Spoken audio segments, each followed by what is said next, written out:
नमस्कार दोस्तों, कैसे हो आप सब। आशा करती हूँ आप लोग ठीक होंगे। तो आज लेके आए हैं रक्षाबंधन सोहर गीत। बहुत ही प्यारा सोहर गीत है। बहन है उसको, जिसके भाई नहीं रहता है, उसको क्या दर्द होता है रक्षाबंधन के दिन, कितना याद आता है अपना भाई। जिसको भाई नहीं है उसके दिल से पूछिए। तो सुनाते हैं ये प्यारा सा दर्द भरा एक बहन का सोहर गीत है। तो देर न करते हुए चलिए सुनाते हैं, आखिरी तक सुनना, बहुत ही प्यारा गीत है। तो देर न करते हुए चलिए सुनाते हैं ये प्यारा सा सोहर गीत।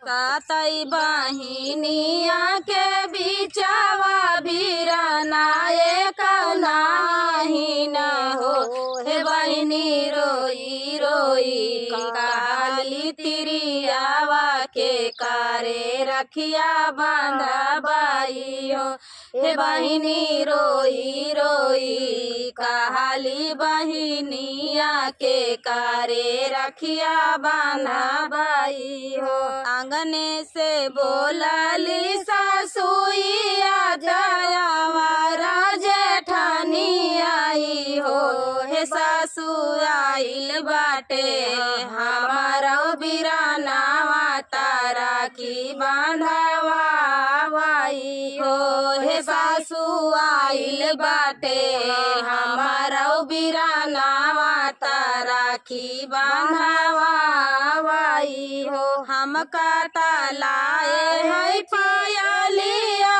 ता सासू का चुनारी आई हो, हे बहिनी नाना दी का लाए है चूड़िया तारा की के बांधाई हो, हे बहिनी नाना दी के लाए है चूड़िया तारा की के बांधाई हो। देवढ़ी पे ठाड़ी बाहुरिया ता सुसु की रोवाई हो, हे बाबा सातई बहिनिया के बिचावा बीराना एक देता हो, हे बाबा सातई बहिनिया के बिचावा बीराना एक देता हो।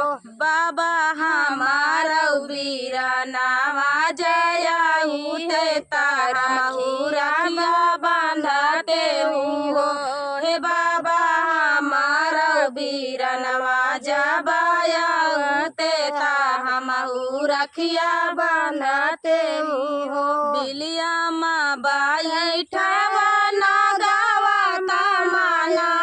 मनाही सोचई हो, हे माया काहे बिना रोवली तिरियावा कावना दुख लागई हो, हे माया काहे बिना रोवली तिरियावा कावना दुख लागई हो। माया काहे का सासु गारिया मई जेठानी बिरही बोलाई हो, हे माया काहे बिना सासु गारिया मई जेठानी बिरही बोलाई हो। तनी बचना सुनई माया तनगा से अरज करई हो, हे बेटा सातई बहिनिया के बिचिया बीरन नाही ना हो, हे नगवा सातई बहिनिया के बिचावा बीराना एक नाही ना हो, हे नगवा सासुन कर रोजई गारिया वही जेठानी बिरही बोलाई हो, हे नगवा सासुन करो जय गारिया वही जेठानी बिरही बोलाई हो। बेटा नाही बाटे नाही हर माँ बीरानावा ता सुसुकी रोमई हो। बेटा नाही बाटे नैहर माँ बीराना वाता सुसुकी रोमई हो। इतनी बचन सुनई ना गावता भैया रूपा धाई ले न हो। हे बहिनी चाली भैले बहिनी के देसावा राखिया बांधावई हो। हे बहिनी चाली भैले बहिनी के देसावा राखिया बांधावई हो। एक बाना गाइले दूसरे बाना तीसरे बहिनी बना हो। हे बहिनी पहुँच गए बहिनी दुआरा राखिया बांधावई हो। हे बहिनी पहुँच गईले बहिनी दुआरा राखिया बांधावई हो। हेरेनी बाटू की भीतर बना हो मोरी बहिनी हो। हे बहिनी आइल गईले बीराना तोहार राखिया बांधावई हो। हे बहिनी आइल गईले बीराना तोहार राखिया बांधाऊ हो। लैली ही रोलिया चांदन थालिया सजावई हो।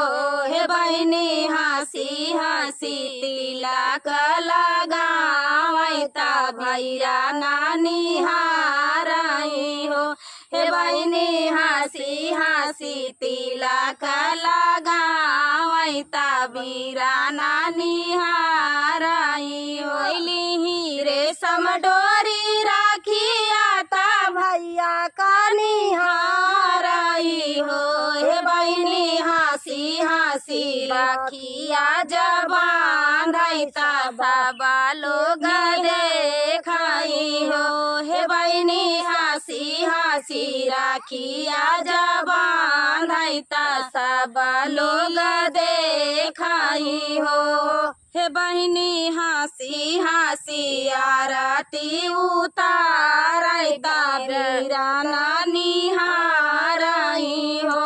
हे बहिनी हंसी आरती उतारई ता बीरा नानी हारई हो।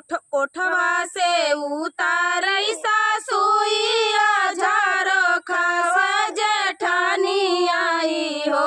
हे अम्मा दैना देतु बहिनी कई विदाइया बहिनी लैके जाई हो। हे अम्मा दैना देतु बहिनी कई विदाइया बहिनी लैके जाई हो। एक बना गाइले दूसरे बना तीसरे मना बना हो।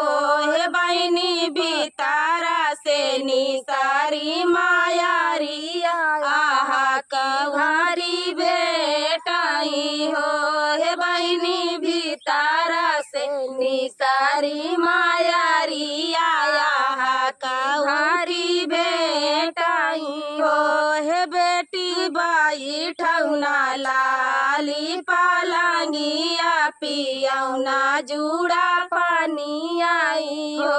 हे बेटी बाई ठौना लाली पालंगिया पियौना जुड़ा पानी आई हो। बेटी नैहरे मारा कुछ दिनावा बीराना छोड़ी आई हो। बेटी नैहरे मारा कुछ दिनावा बीराना छोड़ी आई हो। जुग जुग बाई मोरा नाई हरता हमारा बीरानावा हो।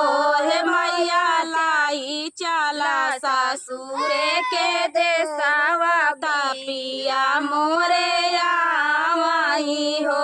हे भैया लाई चला ससुरे के देसावा ता पिया मोरे आई हो। सासु तलाई के निसराई पानिया जेठानिया पीढ़ाई आई हो। हे बहिनी हंसी हंसी बोलाई नाना दिया याद खूब कराई हो। हे बहिनी हंसी हंसी बोला थाई नाना दिया याद खूब होई हो। तातई बहिनिया के भी चावा बीराना एक नाही न हो।